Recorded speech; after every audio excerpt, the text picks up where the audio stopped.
Hey everyone, I'm Ryan. Thank you for joining another exciting episode of Trace3 Trailblazer TV. This is a fun game we play with our partners, mix of business and mix of personal questions to learn a little bit more about what's happening in our space. I've got Jay from HPE with me, and Jay, we're going to get right into it with a spin of the wheel. Love it. Let's go. Full throttle. Okay, so at Trace3, our company rally cry this year is full throttle. What is HP putting a full throttle amount of momentum into right now? Great opening question. Okay. Honestly, Ryan, there's a number of different ways that I think I could answer that because we have some really exciting things. But I'm going to distill it down to one very specific thing that we're really excited about and really proud of, and that is bringing together our Aruba and Mist portfolio. As I'm sure everyone is aware, in August of this past year, HPE completed their acquisition of Juniper. And what's been so impressive is less than 6 months into that acquisition, we had already completed combining together our engineering teams, our support, our sales, marketing, like everything coming together as one single collective company. And what we've already started doing is cross-pollinating functionality. You've already seen us take things that our customers say, hey, we love this about Mist, or we love this about Aruba. And we've already begun cross-pollinating that to our different platforms. And so what we are full throttle all in on is this journey to really bring these two platforms together, harmonize them, and not leave any customer, not lose any customer along the way, leave no customer behind.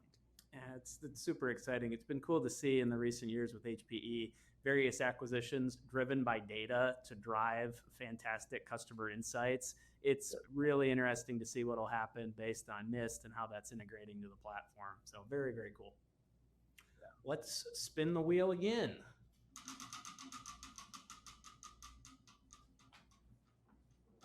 Okay, personal question. Foodie. If I come and visit you in your hometown, where are we going to go out to eat? Okay. If you're from out of state, I'll answer it that way. If you're not already local, then I'm going to take you out for some of the best barbecue that you've ever had. Probably we're going to either Pecan Lodge or Lockhart's, and you are going to have the best brisket that you've ever had, and you're going to learn why Texas barbecue is the best barbecue in the world. There we go. Well, I'll have you up to beautiful Byron Center, Michigan. I'm going to take you to my local haunt, Pete's Bar and Grill, and we're going to have a fantastic time on food that probably is not that tasty, but we'll have a good time there. That's great. Sounds like a diners, dive-ins, and drives kind of place. I'm in. Let's do it. Absolutely. It absolutely is. Let's go back to the wheel.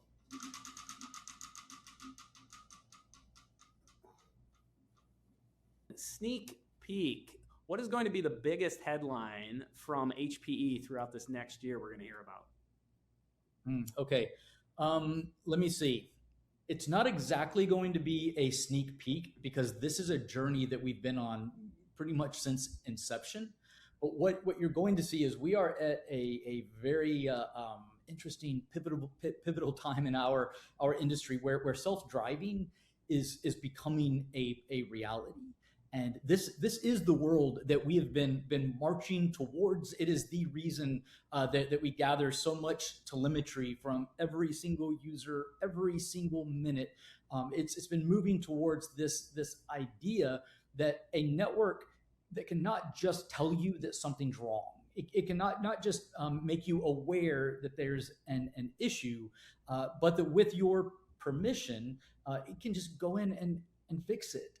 Stop impacting users, not have to wait for tickets to be opened and someone to become aware that there's a problem. But realistically, as soon as there's a trunk that doesn't have a VLAN, or there's a rogue DHCP server on your network, those are the types of things that it's no longer just an alert that goes out. It's with your permission, we'll just go ahead and fix it.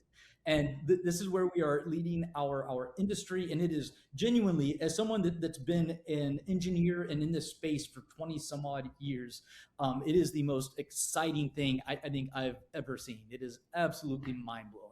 Yeah, I can hear the passion as you talk about it. So you said it's not necessarily a sneak peek. So is that something that's available now? I'd maybe argue within some of the Mist platform. Absolutely. So we already have self-driving functionality now in both Central and Aruba, and in both Central and Mist. And we're obviously cross-pollinating that across to both. But this is something where I'll make an analogy. Your car likely has some variant of self-driving capability, like adaptive cruise control. Or some cars now they can park themselves, they can do parallel parking and things like that, but it doesn't become sentient and just take over and start doing it without your permission. And so yes, it is available right now today, but it is also something where we are being extremely deliberate about ensuring that you, the customer, you have the power, that as you become comfortable and you begin to trust that the decisions that this AI engine makes, that it's never wrong. As you begin to trust that, then you can choose to go and turn that functionality on. I say that simply to be really clear. This isn't something where you just plug it in and it's going to take off and take control. We are being very deliberate to ensure that full control is always in the hands of the engineer, of the customer. Yeah, it's really interesting. We talk with clients a lot about moving up in a maturity scale, maybe in the perspective of observability or around AI, where we're starting with some very basic capabilities. But that end state that everyone seems to desire right now is autonomous action. Obviously something that they can govern, but that's what we hear on a daily basis that we're trying to get to. So it's really cool. HPE is already delivering on that objective and will continue to do so in the future. You see it like Ryan. Here's the thing. I don't think anyone is or should be surprised that that's the future, because you look around our world, and it's already the low-hanging fruit. Easy example is a Waymo. Like over 500,000 unmanned driverless trips are taking place every single week, and it is statistically speaking over 80% safer than a human driver. And so it's everywhere in our world. But I also want to be careful to say we do not believe the future is a network engineer-less network. That it would be more akin to an airplane. If you are on a plane and it's landing in low visibility conditions, the pilot cannot touch the controls, the throttle or the rudder or the flux capacitor, or I'm not a pilot, but they can't touch any of those controls, because in those conditions it requires a level of precision that even the most highly trained amazing pilots in the world, they simply can't do to the reliability and level that an artificial intelligence could. So that's what we see is a self-driving network where you have engineers that are still there guiding and helping enforce those decisions. But now it's like this exoskeleton that is able to augment everything they're doing on a day-to-day basis. I like that term, exoskeleton. Yeah, we hear operating at machine speed a lot, and the ability to do that along with human control strikes a nice balance. Yeah, right on. Excellent. Let's go back to the wheel.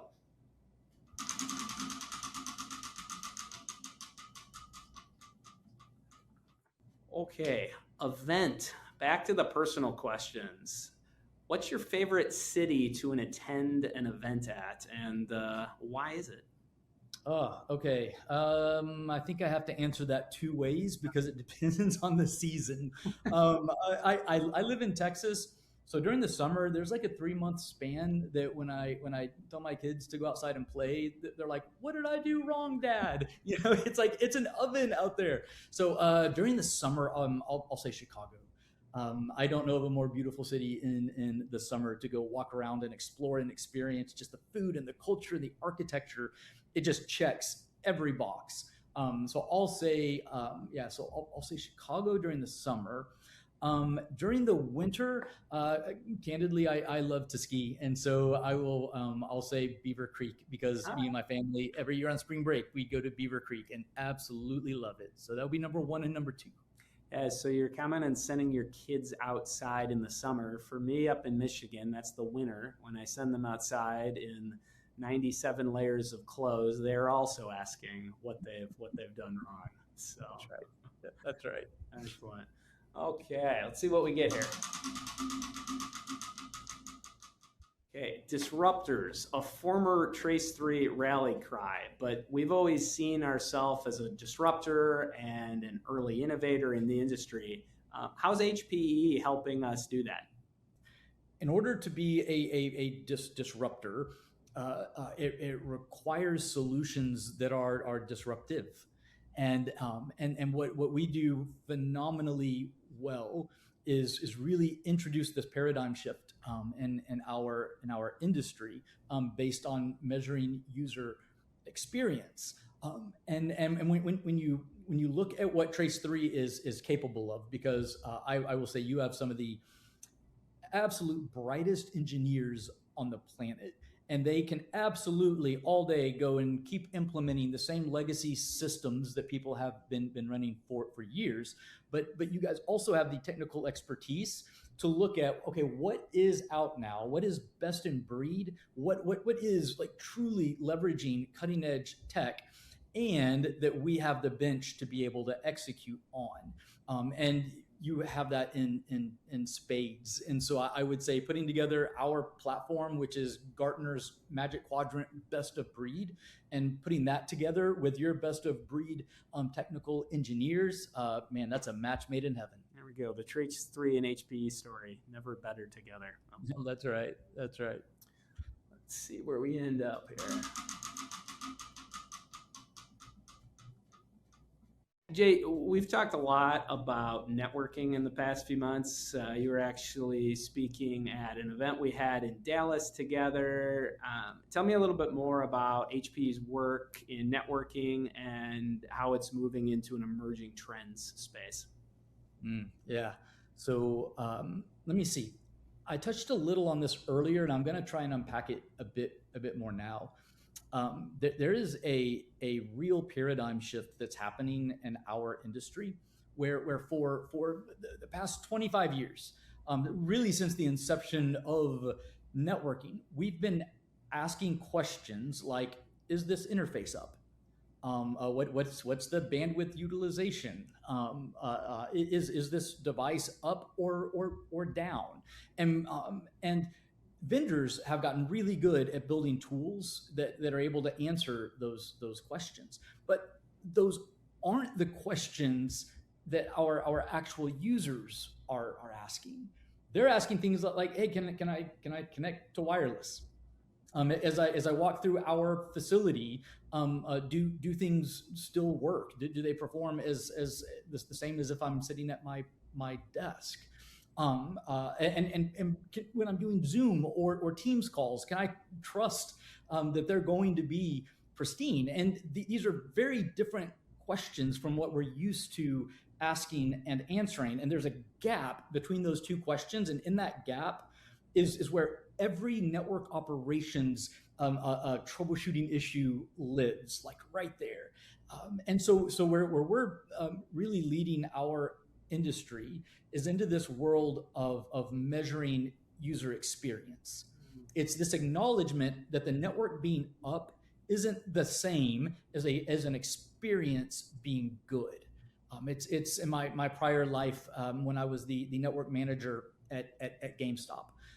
I still remember this horrendous issue that we had in our warehouse. That if you're an engineer, it was like the three worst things that you want in troubleshooting an issue.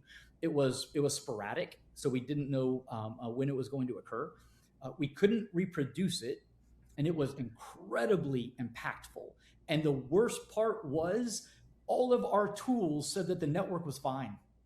All of the jelly beans were green, but when you talk to the users, their response is, I don't care what your tools say, our experience isn't good. And so that's why we passively gather up to 150 different pieces of telemetry from every single user every single minute, because what we're measuring isn't just like, hey, is this interface up, but rather how is the experience of the users that are on the network. And I think the coolest part, like what makes me really proud to see, is the largest vendors in our industry. They've seen what we're doing, and they've validated. They've said, yes, that what they're doing, that is the future. And so they are just now releasing. Essentially, they're working to copy and paste what we've done, and it really is flattering to have companies that are that large and leading edge to say, hey, what these guys are doing, like this is the future. So it's really where our industry is emerging to, and you're going to see it now across all of the different vendors. The difference is this is a journey that we started over a decade ago. And it is why our AI engine, it's generationally ahead of anything else that's currently available, simply because we began that journey so much longer ago than other options that are available. So it's interesting you bring it up. The first time I was briefed on Mist years ago, I had a demo of it done, and they were talking about it in the perspective of a retail location, actually like a grocery store. And during the demo, they spoke to me as if I was the consumer and I was in the store, and how the telemetry of the wireless access points were going to give feedback based on the experience I might be having to improve my shopping experience. And it was really cool. You talked about paradigm shift earlier, that the solution was so focused on the use case of an individual in the store, as opposed to what you talked about earlier. Hey, we got the bandwidth covered. We've got all the correct, nerd knobs turned. It was, hey, no, we're going to talk about the purpose of this device is to serve the individual connecting to it. We want to make sure they're taken care of. And it was a really cool story. It aligns exactly with what you said years later now from when I heard it before. Right on. Love that. That's great. Awesome. Okay, let's see where we end up here.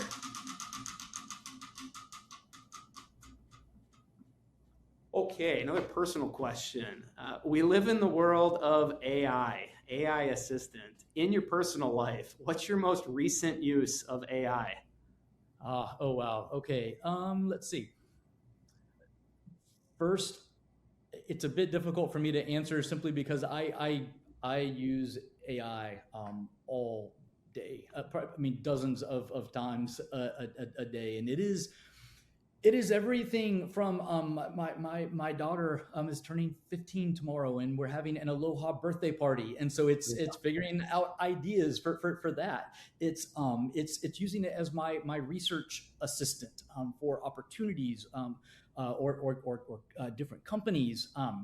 I especially use it to pressure test my ideas. I absolutely love the fact that we now have technology where you can take ideas that you have that maybe only you can understand currently, and then interact with this and figure out, how do I frame this message and how do I communicate it in a way that others will be able to understand it. So I use AI for everything from recipes to, hey, rewrite this email so it doesn't sound like I'm sprinting between terminals at the airport. Like rewrite this in a more professional way. And so it has absolutely become ingrained in my day-to-day life. Yeah, I love it. The natural language aspect, talking to it like a human. You were talking earlier about like network ops and identifying, customer experience versus are the lights on and how we're talking. And it's really cool to have tools that we can talk with just like a person to get these things. My son who's 5 years old, he's got a t-ball game tomorrow. I'll be double checking on my AI assistant to update the batting lineup for the various 4 to 6 year olds to make sure they don't argue with each other, that they've all been in different spots throughout the season so far. That's great. There you go. That's amazing. Love it. All right, let's see if we can land ourselves on a few more spots here. Call me. What's the number one reason a client's going to give HPE a call right now? Hands down, the number one reason is customers are looking to modernize their network without adding more complexity. And that's the rub. They're not calling us saying, hey, we don't have enough dashboards. Can you give us another dashboard to try and watch all these other dashboards? Like, no, that's not the point. What we believe is fundamental to having a real modern infrastructure. I would say there's really 5 core things. It needs to be 6 gigahertz capable.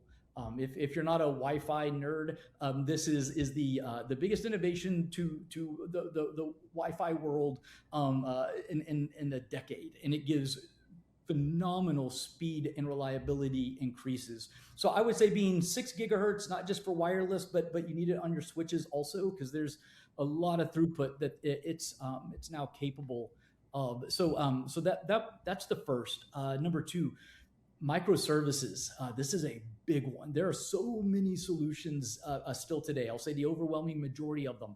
They run on what's called monolithic code, which means you have thousands and thousands of lines of code. And when you need to add a feature or fix a bug, you go in and you change line 732.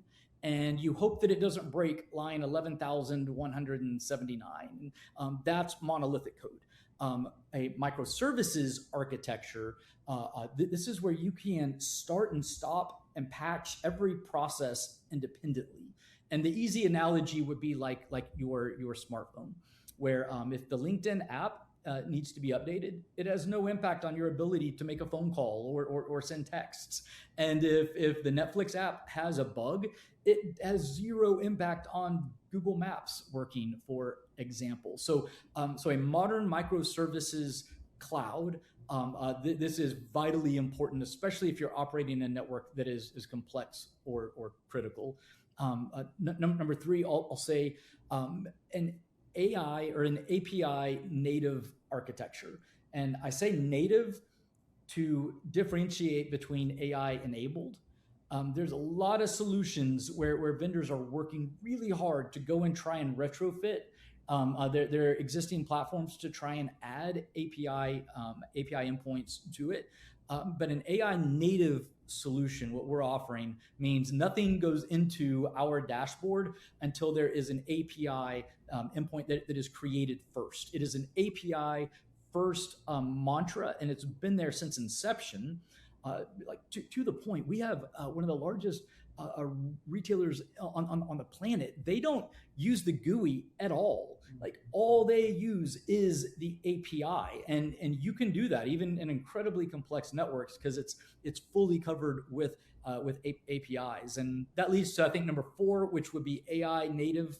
Not we're coming out now and trying to duct tape AI onto our existing platform because if we're being honest, ChatGPT came on the scene, and overnight, every single vendor raised their hand and said, we have AI too. And then they scrambled to duct tape anything resembling AI onto their platform. And it's taken this term from being something that has weight and meaning to almost seeming like a commodity that, yes, everyone has this and it's all the same. And that could not be further from the truth. So I would say for a real AI native network. And 5th, it's here now. It's ready. This isn't a future that you're giving a pinky promise that hey, we're going to work really hard on this and we're going to show you a demo of something running in alpha, and you're going to hope that in the next 3 to 5 years we end up releasing it. No, this is right now, real, today, already being run by some of the most complex and mission critical networks that there are. So those would be the real 5 core tenets of modernizing a network. And I would say that is the number 1 reason that customers give us a call. I love a good top 5 list. That was great. I want to go back to, I think it was point 2, microservices. The reason clients are calling Trace3 and asking about HPE, we live in a world where it's expected everything is online all the time. As we look at enterprise networking, the life cycle portion of that, the solution is implemented, but we need to maintain compliance from a patch perspective. We need to stay up to date as it relates to services. we don't have acceptance for downtime. We can't be doing, like you brought up, these major monolithic updates to code that are going to take portions of an environment or an entire environment down, potentially impacting the end user for long periods of time. That's been something we've seen as just a great portion of the solution to keep things running while keeping them up to date and secure. Yeah, it's the new electricity. Like it's just you don't get an applause that it's working. Like it's just expected, and if it's not working, look out. Like you're gonna have people standing over your shoulder because truly every digital initiative that a company has, it's predicated on a network that can support it. And so yeah, it is absolutely gone from, hey, this is important, to this simply cannot go down. Love it. Well, let's spin the wheel one more time here.